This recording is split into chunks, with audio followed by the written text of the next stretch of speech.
സർക്കാരുമായി ബന്ധപ്പെട്ട അറിയിപ്പുകൾക്കും മറ്റു വാർത്തകൾക്കും വേണ്ടി ഈ ചാനൽ സബ്സ്ക്രൈബ് ചെയ്യാനും തൊട്ടടുത്ത ബെല്ലൈക്കൻ എനേബിൾ ചെയ്യാനും മറക്കാതിരിക്കുക. കേന്ദ്ര ധനമന്ത്രി നിർമ്മല സീതാരാമൻ ജൂലൈ 23 ബജറ്റ് അവതരണം നടത്തും. പുതിയ ബജറ്റിൽ നിലവിലെ നയങ്ങളുടെ തുടർച്ചയാണ് പല ബ്രോക്കിംഗ് സ്ഥാപനങ്ങളും പ്രവചിക്കുന്നത്. ബജറ്റുമായി ബന്ധപ്പെട്ട 5 പ്രാധാന്യമുള്ള തീമുകളെക്കുറിച്ചാണ് വിശദമാക്കിയിരിക്കുന്നത്. നികുതിദായകർക്ക് പുതിയ നികുതി ഘടനയിലെ സ്റ്റാൻഡേർഡ് ഡിഡക്ഷൻ പരിധി വർദ്ധിപ്പിക്കാൻ സാധ്യതയുണ്ട്. ഇത്തരത്തിൽ ഉപഭോക്തൃ ഡിമാൻഡ് വർദ്ധിപ്പിക്കാൻ സർക്കാർ ലക്ഷ്യമിട്ടേക്കും.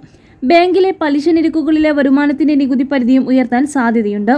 ഗ്രാമീണ വികസനവുമായി ബന്ധപ്പെട്ട പ്രൊജക്ടുകൾക്ക് കൂടുതൽ ഊന്നൽ ലഭിക്കാനാണ് സാധ്യത. ഭവന സബ്സിഡി 23,000 കോടി രൂപയിലേക്ക് ഉയർത്തിയേക്കും. ഗ്രാമീണ റോഡുകളുടെ വികസനം, ഗ്രാമപ്രദേശങ്ങളിലെ തൊഴിൽ ലഭ്യത തുടങ്ങിയവ മെച്ചപ്പെടുത്താൻ നടപടികളുണ്ടാകും. ആഭ്യന്തര മാനുഫാക്ചറിംഗ് വർദ്ധിപ്പിക്കാൻ സർക്കാർ മുൻകൈയെടുക്കുമെന്നാണ് വിലയിരുത്തപ്പെടുന്നത്. പുതിയ നിർമ്മാണ യൂണിറ്റുകൾക്ക് ബാധകമായ 15% കോർപ്പറേറ്റ് ടാക്സ് പുനർനിർമ്മിക്കണമെന്ന ആവശ്യങ്ങളുണ്ട്. സർക്കാരിന്റെ സാമ്പത്തിക നയങ്ങളിൽ അടിസ്ഥാന സൗകര്യ വികസനത്തിന് വലിയ പ്രാധാന്യമുണ്ട്. ഇടക്കാല ബജറ്റിൽ ഇത്തരത്തിൽ GDP-യുടെ 3.4% തുകയാണ് അനുവദിക്കപ്പെട്ടത്. ഇത്തവണ ഈ വിഹിതം 3.5% എന്ന തോതിൽ വർദ്ധിപ്പിക്കും.